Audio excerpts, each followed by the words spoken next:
여러분, 혹시 두려움을 이겨내는 유일한 방법은 정면으로 맞서는 것뿐이라고 믿고 계신가요? 만약 그렇다면 오늘 잠시 그 생각에 대해 다시 한번 고민해 볼 시간이 필요할지도 모릅니다.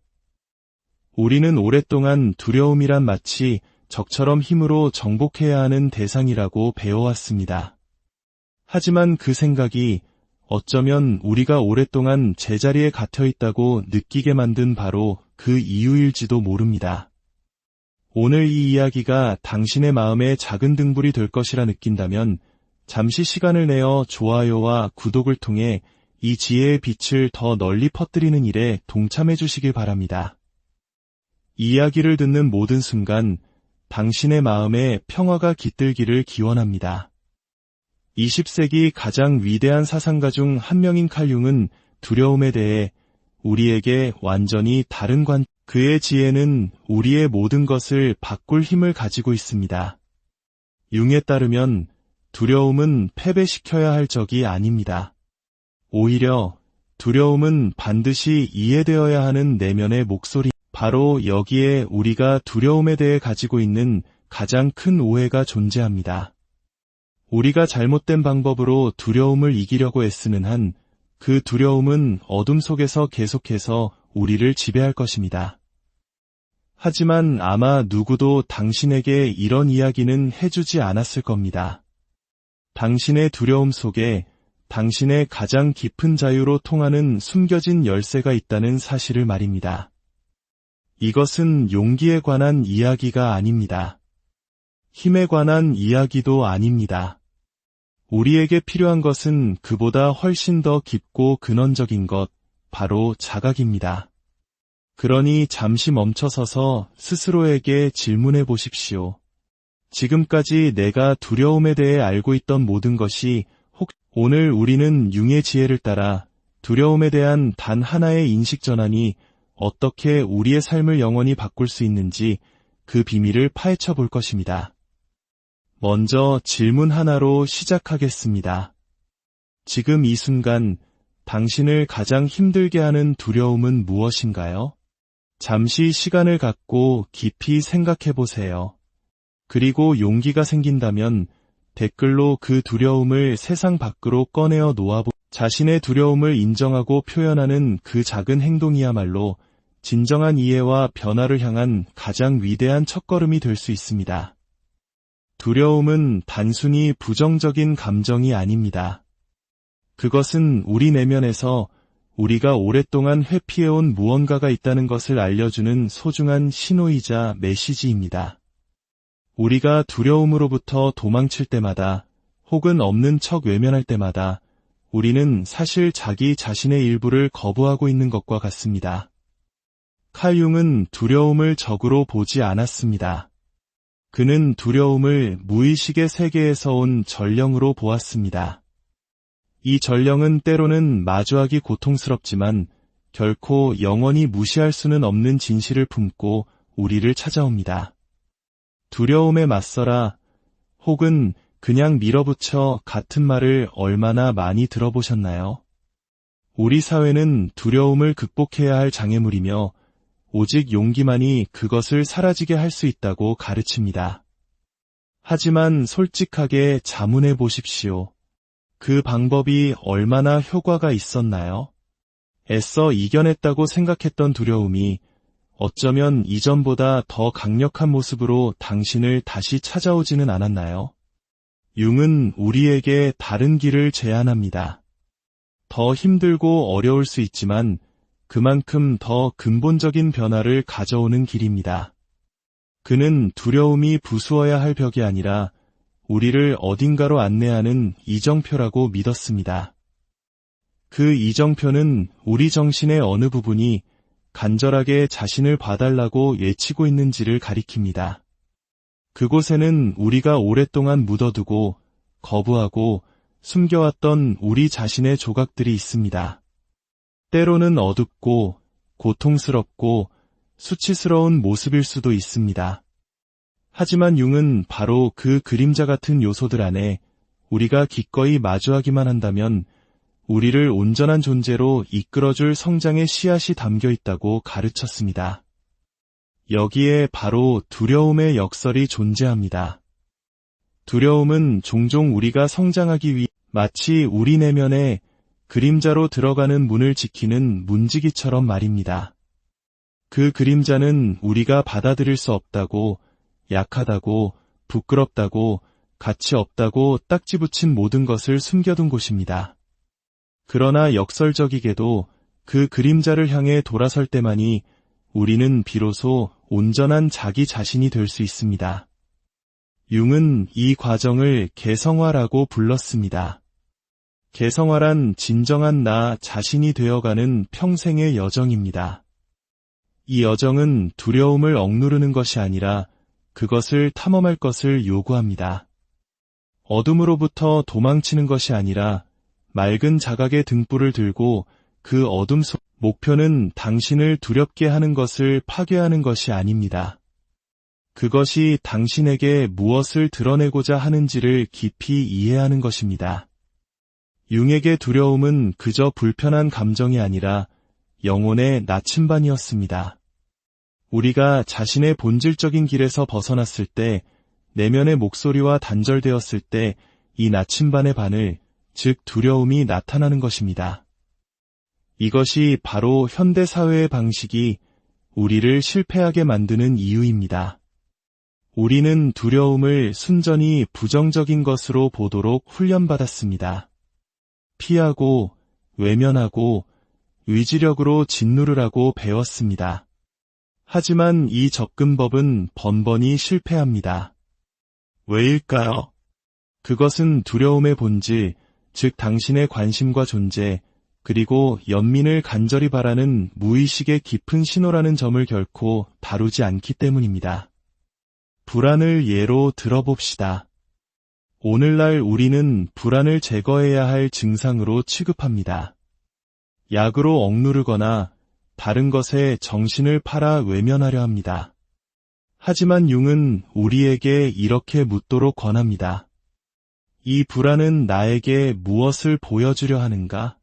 나는 무엇을 마주하기를 꺼리고 있는가? 이 불편함 아래에는 어떤 더 깊은 진실이 숨어 있는가? 이러한 접근은 공포증이나 비합리적인 두려움, 혹은 우리 삶을 그림자처럼 따라다니는 정체 모를 불편함에도 똑같이 적용됩니다.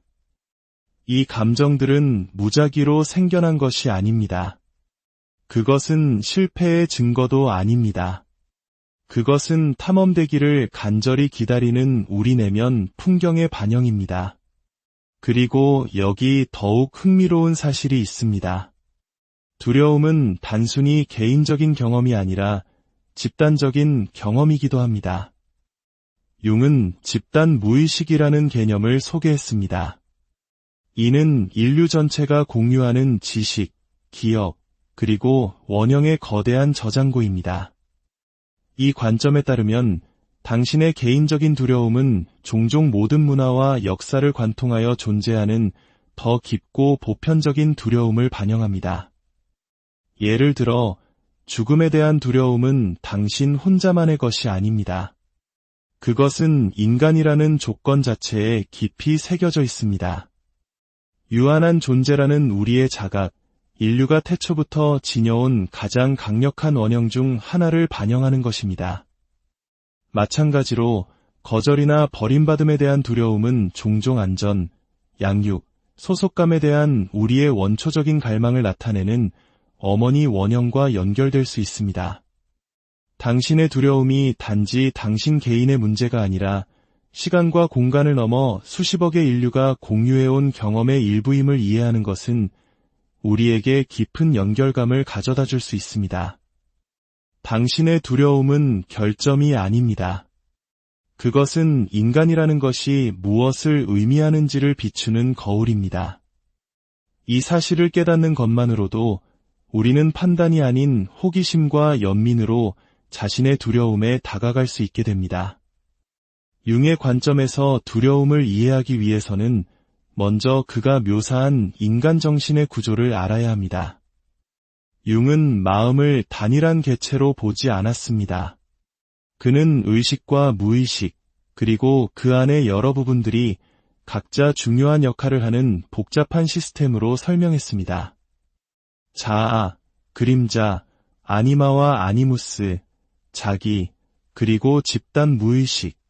이 모든 요소들이 당신 안에서 당신의 행동과 감정, 그리고 두려움에 영향을 미칩니다. 두려움이 솟아오를 때 그것은 종종 무의식이 자신을 인정해달라고 외치는 소리입니다. 어린 시절에 해결되지 않은 상처일 수도 있고 억압된 기억 혹은 방치된 자아의 일부일 수도 있습니다. 심지어 세대를 거쳐 조용히 하지만 분명히 당신 안에 살아 숨쉬며 전해 내려온 어떤 것일 수도 있습니다. 이것이 바로 두려움을 마치 정복해야 할 외부의 적으로 간주하고 맞서는 방식이 효과가 없는 이유입니다. 아직 이해하지 못한 것을 정복할 수는 없습니다. 듣기를 거부하는 목소리를 잠재울 수는 없습니다. 융은 우리에게 진정한 자유는 두려움을 압도하는 것에서 오는 것이 아니라 그 메시지를 해독하는 데서 온다고 가르칩니다. 칼 융은 인간의 마음을 의식, 개인 무의식, 집단 무의식이라는 세 가지 주요 구성 요소로 나누었습니다. 그리고 두려움은 이 모든 층에 스며들어 명확하게 보이는 형태부터 깊이 숨겨져 모호한 형태까지 다양한 모습으로 나타난다고 설명했습니다. 의식의 수준에서 두려움은 비교적 명확하고 인지하기 쉽습니다. 중요한 발표를 망칠 것에 대한 두려움, 신체적 상해에 대한 두려움, 혹은 사랑하는 사람을 잃을 것에 대한 두려움 같은 것들입니다. 이러한 두려움은 구체적인 상황과 연결되어 있기 때문에 단순해 보입니다. 하지만 융은 의식적인 두려움이 종종 거대한 빙산의 일각에 불과하다고 믿었습니다. 그것은 무의식 깊은 곳에 묻혀있는 훨씬 더 근본적인 문제들의 가시적인 증상일 뿐입니다. 예를 들어 어떤 사람은 단순히 대중연설을 두려워한다고 믿을 수 있습니다. 하지만 그 두려움은 연설 행위 자체에서 오는 것이 아닐 수 있습니다. 그것은 과거에 겪었던 굴욕, 거절, 혹은 조롱의 경험에 뿌리를 두고 있으며 이제는 개인 무의식 속에 잠들어 있는 것일 수 있습니다. 융에 따르면 개인 무의식은 우리가 억압하거나 잊어버린 모든 것의 저장소입니다. 고통스러운 기억, 트라우마, 그리고 우리가 받아들일 수 없다고 여기는 우리 자신의 일부가 바로 이곳에 거주합니다. 두려움은 종종 이러한 민감한 내용들을 보호하기 위해 일어나는 일종의 심리적 방어기제, 즉 문지기 역할을 합니다. 특히 융은 그림자라고 불리는 무의식의 한 요소를 강조했습니다. 그림자는 우리가 부정하고 거부하고 의식적인 정체성으로 통합하지 못한 모든 특성들이 저장되는 곳입니다. 두려움은 바로 이곳에서 가장 강력한 원천을 찾는 경우가 많습니다. 항상 강하고 자신감 있는 모습만 보이려고 애쓰는 사람을 생각해 보십시오. 그런 사람은 약한 모습을 보이는 것에 대해 압도적인 두려움을 품고 있을 수 있습니다. 하지만 이 두려움은 단지 연약함 그 자체에 대한 것이 아닙니다. 그것은 더 깊은 무언가를 나타냅니다. 그 개인이 마주하거나 받아들일 수 없는 그림자 속에 묻혀버려진 자아의 조각을 가리키는 것입니다. 우리가 우리 자신의 이러한 어두운 측면을 더 많이 부정할수록 두려움은 더욱 강렬하게 자라나는 경향이 있습니다. 마치 우리가 진정한 자신의 본질적인 부분과 단절되고 있다는 것을 경고하려는 듯 그 목소리는 점점 더 커지고 끈질겨집니다. 하지만 융이 관찰했듯이 대부분의 사람들은 이러한 내면의 경고를 무시하는 경향이 있습니다. 그들은 문제의 근원을 진정으로 해결하지 못하는 임시방편, 일시적인 기분 전환, 혹은 외부적인 해결책을 선호합니다. 개인 무의식을 넘어 융은 더 깊고 보편적인 정신의 층인 집단 무의식의 존재를 제안했습니다. 이 영역에는 모든 문화와 역사적 시대를 통틀어 공유되는 행동과 경험의 상징적 패턴인 원형이 존재합니다. 이러한 원형 중 상당수는 두려움과 밀접하게 연결되어 있습니다. 예를 들어 영웅의 원형을 생각해 봅시다. 영웅은 용기와 승리를 상징합니다.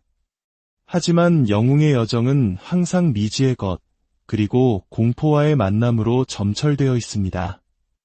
영웅은 괴물과 맞서고 지하 세계로 내려가고 내면의 악마와 대면한 후에야 비로소 변화된 모습으로 다시 태어납니다. 여기서 괴물들은 실제 괴물이 아닙니다. 그것들은 모든 인간이 삶의 어느 시점에서 씨름해야 하는 보편적인 두려움의 상징적인 표현입니다. 또 다른 중심적인 원형은 그림자 그 자체입니다. 그림자는 단지 한 개인 내면의 억압된 물질을 나타내는 것이 아닙니다. 그것은 또한 사회 전체가 집단적으로 부정하거나 숨기는 것을 상징하기도 합니다. 그림자에 대한 두려움은 보편적입니다. 왜냐하면 그것은 우리의 숨겨진 잠재력과 가장 깊은 내면의 갈등을 모두 포함하고 있기 때문입니다. 그림자를 마주하는 것은 우리를 가장 불편하게 만드는 것, 우리가 가장 인정하기 싫어하는 것과 대면하는 것입니다. 그럼에도 불구하고 융은 이 대면이 필수적이라고 믿었습니다. 그는 삶의 궁극적인 목적이 개성화, 즉 우리 정신의 모든 부분을 통합하여 진정으로 온전하고 진실된 사람이 되는 과정에 있다고 주장했습니다. 융에 따르면 두려움은 이 여정에서 피할 수 없는 부분입니다. 그것은 우리가 중요한 무언가에 접근하고 있음을 알리는 영혼의 속삭임, 즉 신호로 나타납니다. 고통스럽거나 도전적일 수 있지만 우리의 성장에 반드시 필요한 무언가 말입니다.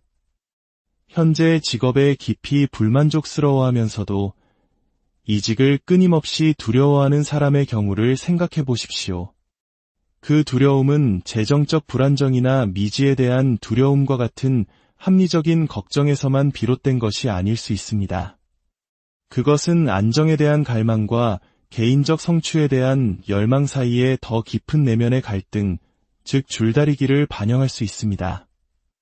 이 경우 두려움은 적이 아니라 길을 알려주는 전령입니다.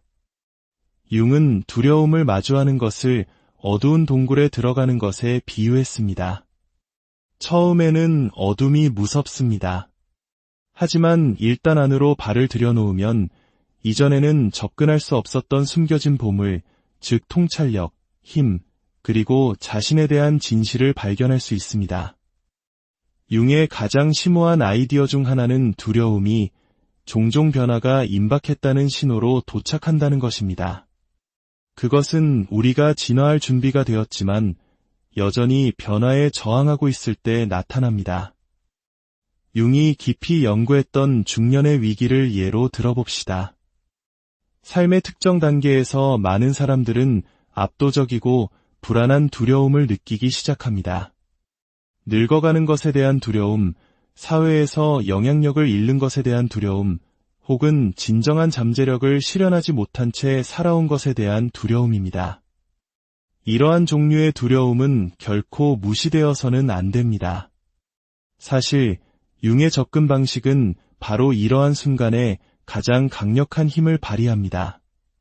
그는 우리가 그러한 불편함으로부터 도망칠 것이 아니라 그 속으로 깊이 뛰어들어야 한다고 가르쳤습니다. 이 맥락에서 두려움은 제거해야 할 장애물이 아니라 오히려 새로운 세계로 들어가는 관문입니다. 그것은 내면으로 들어가 오랫동안 회피해온 영역을 탐험하라는 초대장입니다. 하지만 현대 문화는 종종 다른 메시지를 제공합니다. 오늘날의 세계는 가능한 한 빠르고 고통 없이 두려움을 제거하는 데 집착합니다. 수많은 책, 동기부여 연설, 그리고 자기개발 전문가들은 5가지 쉬운 단계로 두려움을 정복하거나 불안을 영원히 없애주겠다고 약속합니다. 하지만 융의 철학은 우리에게 훨씬 더 깊은 질문을 던지도록 초대합니다. 만약 두려움이 해결해야 할 문제가 아니라 귀 기울여야 할 스승이라면 어떨까? 두려움은 아마도 우리가 가진 가장 정직한 감정일 것입니다. 그것은 우리가 어디에서 상처받았는지, 어디에 갇혀 있는지, 그리고 어디에서 성장해야 하는지를 알려줍니다. 그것은 우리 정신에 파편화되거나 숨겨진 부분들을 드러냅니다. 그리고 우리가 희생자로서가 아니라 호기심 많은 탐험가로서 감히 그것을 따라간다면 그것은 우리를 우리 자신의 가장 핵심적인 존재로 인도할 수 있습니다. 그렇게 함으로써 두려움은 신성한 것이 됩니다. 그것은 우리가 온전함을 발견하고 우리의 모순을 껴안고 인간 존재의 신비 속으로 온전히 발을 들여놓기 위해 반드시 건너야 하는 문턱이 됩니다. 이제 융의 심오한 관점을 우리 일상생활 속으로 가져올 시간입니다.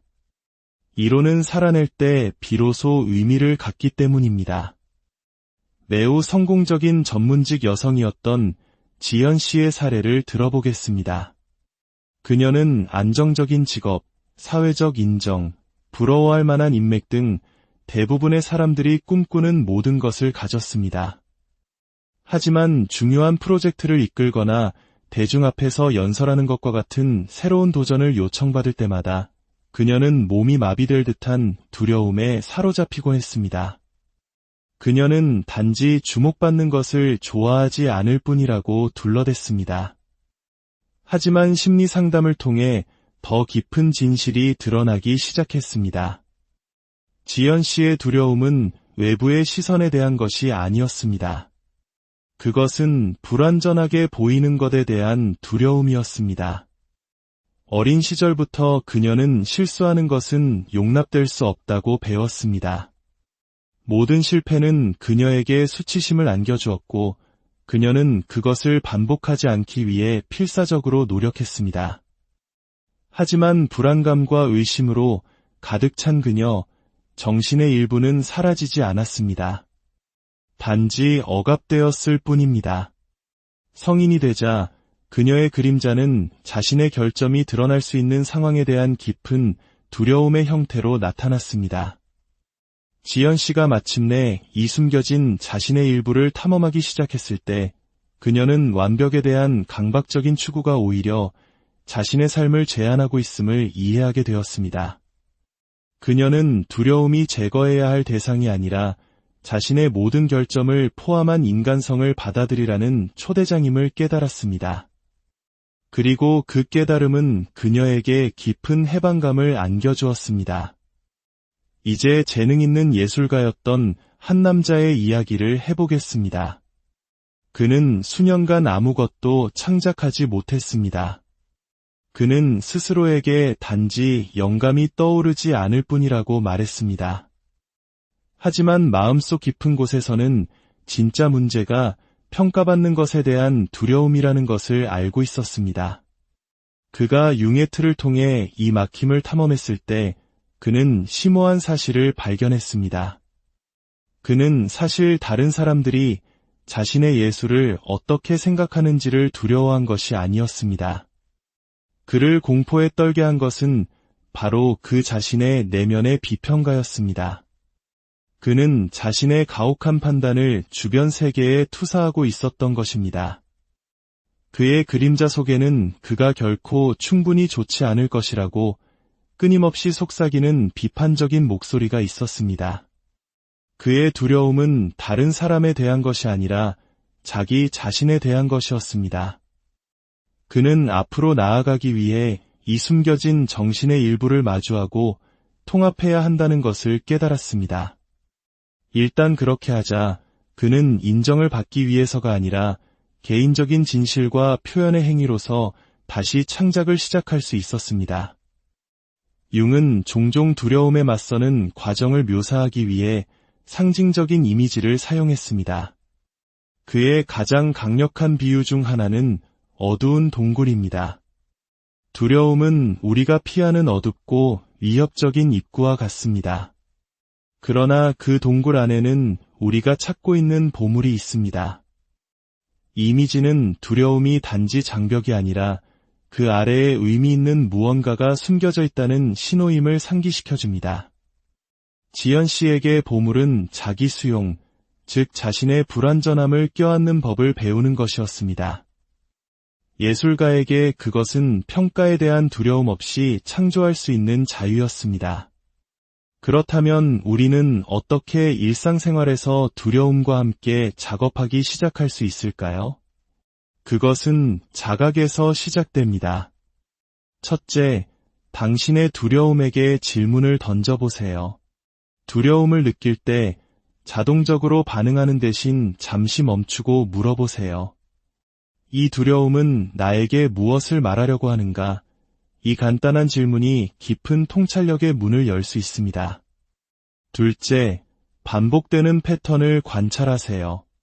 어떤 종류의 상황이 당신에게 두려움을 유발하는 경향이 있나요? 이러한 패턴은 보통 당신이 회피하고 있는 삶의 영역을 가리킵니다. 셋째, 당신의 그림자를 성찰하세요. 스스로에게 물어보세요. 나는 내 자신의 어떤 측면을 거부하거나 피하는가? 두려움은 종종 이렇게 추방된 자아의 일부와 연결되어 있습니다. 지연 씨와 예술가의 예에서 보았듯이 두려움은 불편하지만 해방의 잠재력을 가지고 있습니다. 그들은 오랫동안 피했던 것을 마주하기 위해 돌아섰을 때 비로소 자유를 찾았습니다. 이 길은 비록 어렵지만 융이 말한 영웅의 여정입니다. 융이 정의한 집단 무의식은 인간 정신의 가장 깊은 층입니다. 그것은 인류가 수많은 세대에 걸쳐 축적한 경험의 저장소입니다. 여기에는 존재의 핵심적인 측면을 나타내는 보편적인 패턴인 원형이 담겨 있습니다. 이 맥락에서 두려움은 단지 덧없는 감정이 아니라 이러한 원형적 힘의 메아리입니다. 예를 들어 미지에 대한 두려움은 모든 문화에서 나타나는 주제입니다. 그것은 괴물, 미지의 땅, 그리고 장대한 여정에 대한 신화에서 나타납니다. 이 두려움은 융이 집단적 그림자라고 부른 것, 즉 개인적으로나 사회적으로 알려지지 않고 통합되지 않은 모든 것에 해당합니다. 그는 원형적 두려움이 우리 정신에 내재되어 있다고 믿었습니다. 왜냐하면 그것들은 모든 인간이 공유하는 실존적 도전을 반영하기 때문입니다. 죽음에 대한 두려움, 실패에 대한 두려움, 거절에 대한 두려움. 이러한 두려움은 보편적이면서도 깊이 개인적입니다. 두려움과 가장 밀접하게 관련된 원형 중에는 영웅과 용이 있습니다. 영웅 원형은 용으로 상징되는 두려움에 맞서야 하는 개인을 나타냅니다. 이 대결은 단지 짐승을 죽이는 것에 관한 것이 아닙니다. 그것은 숨겨지거나 부정되었던 자아의 일부를 통합하는 것에 관한 것입니다. 그림자는 우리가 억압하는 모든 것을 담고 있는 원형입니다. 그림자에 대한 두려움은 우리 자신의 한계, 결점, 그리고 미개발된 잠재력을 마주하는 것에 대한 두려움입니다. 이러한 원형들은 우리 개인의 심리에 영향을 미칠 뿐만 아니라 사회 전체에도 영향을 미칩니다. 전쟁, 팬데믹, 혹은 사회적 격변과 같은 위기의 시기에는 원형적 두려움이 수면 위로 떠오릅니다. 코로나19 팬데믹 동안 우리는 전 세계적으로 미지에 대한 두려움, 질병에 대한 두려움, 변화에 대한 두려움을 목격했습니다. 이것들은 단지 합리적인 반응이 아니었습니다. 그것들은 집단 무의식 속에서 깨어나는 깊은 원형적 불안의 상징적인 반영이었습니다. 융은 그러한 위기가 집단적 변화의 기회를 제공한다고 믿었습니다. 이러한 순간의 두려움은 개인과 사회가 그들의 그림자, 즉 그들이 무시하거나 부정해온 것과 마주하도록 강요합니다. 융에 따르면 앞으로 나아갈 길은 회피가 아니라 통합입니다. 그리고 통합은 세 가지 기본적인 단계를 포함합니다. 첫째, 인식. 두려움을 인간 경험의 합법적이고 자연스러운 부분으로 인정하는 것입니다. 둘째, 탐험. 두려움이 무엇을 가르치거나 드러내려고 하는지 물으며 개인적이고 원형적인 뿌리를 조사하는 것입니다. 셋째, 변화. 두려움을 성장의 촉매제로 사용하는 것입니다. 이 과정에 대한 강력한 비유는 영웅의 여정에서 찾을 수 있습니다. 이 여정의 중심에는 상징적인 용, 즉 두려움과의 대결이 있습니다. 용과 마주함으로써 영웅은 단지 위협을 극복하는 것이 아니라 자아의 새로운 차원을 발견합니다. 이 여정은 어둠을 통합하고 내적 한계를 초월하며 더 현명하고 완전하게 나타나는 개성화의 과정을 상징합니다. 그럼에도 불구하고 우리를 인도하는 두려움의 힘에도 불구하고 대부분의 사람들은 그것을 피합니다. 왜냐하면 두려움을 마주하는 것은 종종 불편함, 심지어 고통을 가져오기 때문입니다. 하지만 그 불편함 속에 변화가 있고 용 너머에 보물이 있습니다. 우리가 도달한 이곳은 이 여정의 끝처럼 보일 수 있습니다. 하지만 융이 그토록 명료하게 표현했듯이 모든 끝은 또한 다른 무언가의 시작입니다. 이 이야기의 목적은 당신의 삶에서 두려움을 없애는 것이 아니라 그것과의 관계를 진화시키는 것입니다. 두려움을 적으로 보는 대신 예기치 않은 동맹자로 보기 시작할 수 있습니다. 이것이 융이 말한 변화의 진정한 본질이었습니다. 외로움에 대한 두려움을 생각해 보십시오. 표면적으로는 벗어나고 싶은 감정일 수 있습니다. 하지만 더 깊이 들여다보면 그것은 다른 사람뿐만 아니라 우리 자신과의 더 깊은 연결에 대한 갈망을 드러낼 수 있습니다. 또는 우리 중 많은 이들이 가지고 있는 실패에 대한 두려움을 생각해 보십시오. 이것은 종종 우리가 우리의 내재적 가치보다는 외부적 성취에 우리의 자존감을 너무 밀접하게 연결했음을 나타냅니다. 두려움은 임의로 나타나지 않습니다. 그것은 우리가 교차로에 서 있을 때 우리가 기꺼이는 아니더라도 알려진 것을 넘어 새로운 영역으로 나아갈 준비가 되었을 때 나타납니다. 두려움을 느낄 때마다 그것은 스스로에게 나는 무엇을 피하고 있는가? 이 두려움은 나에게 무엇을 가르치려 하는가? 라고 물어볼 수 있는 초대장입니다. 진정한 당신이 되어가는 여정인 개성화의 길은 정신의 모든 측면, 특히 우리가 보통 거부하거나 두려워하는 부분들의 통합을 요구합니다. 이 맥락에서 두려움은 나침반이 됩니다. 그것은 우리를 잘못된 길로 인도하지 않습니다. 그것은 아직 탐험되고 받아들여지고 껴안아지기를 기다리고 있는 우리 자신의 바로 그 부분들을 가리킵니다. 융은 당신이 저항하는 것은 지속된다고 말했습니다. 실제로 우리가 두려움에 저항할 때 그것은 사라지지 않습니다. 오히려 더 강해지고 종종 불안, 자기 파괴적인 행동 또는 갈등과 같은 예기치 않은 방식으로 다시 나타납니다. 하지만 우리가 그것을 직접 마주하고 그 뿌리를 추적할 때 우리에 대한 그것의 힘은 녹아내리기 시작합니다. 이 심리적이고 영적인 맥락에서 자유는 두려움의 부재를 의미하지 않습니다. 오히려 그것은 두려움이 있음에도 불구하고 앞으로 나아가려는 의식적인 선택을 의미합니다. 그것은 두려움이 당신을 사로잡는 자가 아니라 당신의 동반자로서 옆에서 걷고 있음을 인정하면서 미지의 세계로 발을 들여놓을 용기를 갖는 것을 의미합니다.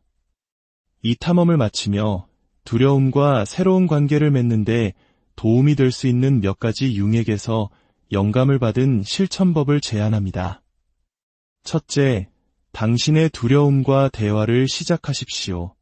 두려움을 느낄 때 도망치지 마십시오. 그것과 함께 앉아 나는 진정으로 무엇을 두려워하는가? 라고 물어보세요. 서두르지 말고 당신의 호기심이 당신을 인도하게 하십시오. 둘째, 그림자 통합을 탐험하십시오. 나는 내 자신의 어떤 부분을 피하고 있는가? 나는 내 자신의 어떤 측면을 싫어하거나 숨기거나 부정하는가? 라고 자문해 보세요. 두려움은 종종 우리가 가치 없거나 위험하다고 간주한 우리 자신의 조각들인 이 그림자 측면에서 나타납니다. 하지만 이 부분들은 당신의 적이 아닙니다. 그들은 상처 입은 전령입니다. 셋째, 당신의 꿈을 안내자로 사용하십시오. 융은 꿈이 무의식으로부터의 직접적인 메시지라고 믿었습니다. 만약 무섭거나 불편한 시나리오에 대한 꿈을 꾼다면 그것들을 무시하지 마십시오. 어떤 상징이 나타나는지, 어떤 감정이 일어나는지 분석해 보세요. 마지막으로 불편함을 향해 걸어가십시오. 두려움이 후퇴하라고 말할 때 아주 작은 한 걸음이라도 앞으로 나아가도록 스스로에게 도전하십시오. 이것은 혼돈 속으로 뛰어들라는 의미가 아닙니다. 그것은 당신의 저항의 다른 편에 있는 것에 감히 접근하라는 의미입니다. 기억하십시오. 두려움은 단지 관리해야 할 감정이 아니라 해독해야 할 메시지입니다. 그것은 당신 내면 세계의 풍경을 반영하며 당신을 통합, 온전함, 그리고 자기 실현으로 부릅니다. 칼 융은 우리에게 두려움이 도망쳐야 할 대상이 아니라 영혼이 개성화를 향한 여정에서 필수적인 부분으로 껴안아야 할 대상임을 보여주었습니다. 그러니 다음에 두려움이 솟아오를 때 외면하지 마십시오. 호기심과 용기로 그것을 맞이하십시오. 그것이 당신에게 무엇을 보여주려 하는지 물어보십시오. 그렇게 함으로써 당신은 단지 당신의 두려움을 변화시키는 것이 아니라 당신 자신을